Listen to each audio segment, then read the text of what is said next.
That is what Proverbs chapter 22 verse 1 means. He is not telling you to have a good name. Ellison Coben.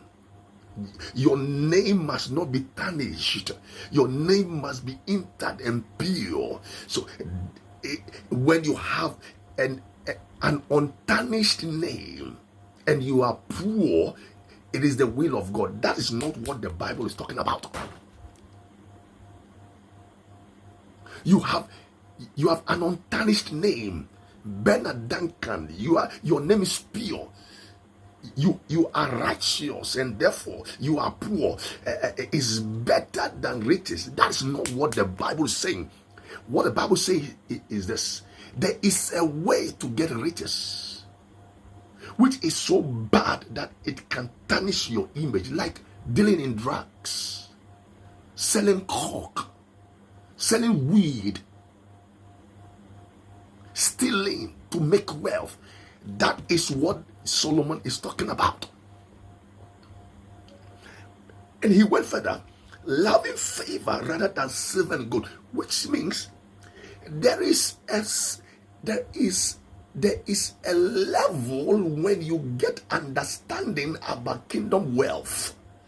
You begin to walk in God's favor that brings silver and gold. There is a level when your IQ grab God's wisdom about finances, about the covenant that God has with you as a child of God. The favor of God upon your life attract good business that will bring in good money. Abraham at the age of 100 years was a billionaire.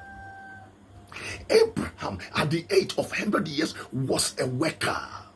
Abraham at the age of 100 years was walking in kingdom wealth. What are you talking about?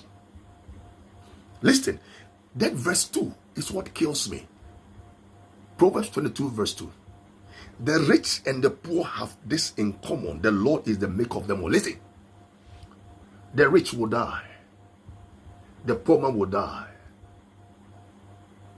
God is the creator of them. The rich man will die, the poor man will die. That's what Solomon is trying to say. The rich and the poor have something in common. God is the maker of them all. Now listen, God is the maker of them all doesn't mean God decided one to be rich and one to be poor. Not that Solomon is talking about. You decided to be poor because you lack of the financial wisdom. You are walking in fear.